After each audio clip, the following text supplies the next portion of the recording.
দেখুন, আমি আপনাদের দেখাচ্ছি আমাদের পাখিকে আমি যে তুলসী পাতা দিচ্ছি, যেটা আমি আমার নিজ গাছেই তৈরি করেছি। এই গাছের তুলসী পাতা, এই গাছটা থেকে আমি কিছু তুলসী পাতা ছিঁড়ে এদের খেতে দিচ্ছি।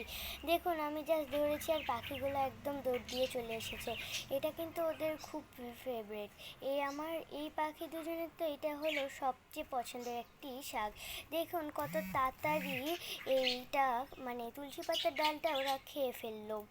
এটা কিন্তু ওদের জন্য খুবই ভালো এবং স্বাস্থ্যের জন্যও খুবই ভালো। এটা খেলে কিন্তু ওদের কোনো রোগ হয় না, বা রোগ হলেও খুব তাড়াতাড়ি সেরে যায়। আপনাদের পাখির যদি কোনো রোগ হয় তাহলে আপনারা কিন্তু তুলসী পাতা এনে অবশ্যই খাওয়াবেন। আর ওরা কিন্তু একবার খেলে আমার কাছে বারবার খেতে চায়। দেখুন দুজন কেমন করে চলে আসছে, এবং পরের খাঁচার জন্য এটা দেখে এরা খেতে চলে আসছে। তো আমার এই ভিডিওটা ভালো লাগে আপনারা প্লিজ লাইক অ্যান্ড সাবস্ক্রাইব করবেন। তো আপনাদের সাথে আবার একটা ভিডিওতে কথা হবে। আল্লাহ হাফেজ।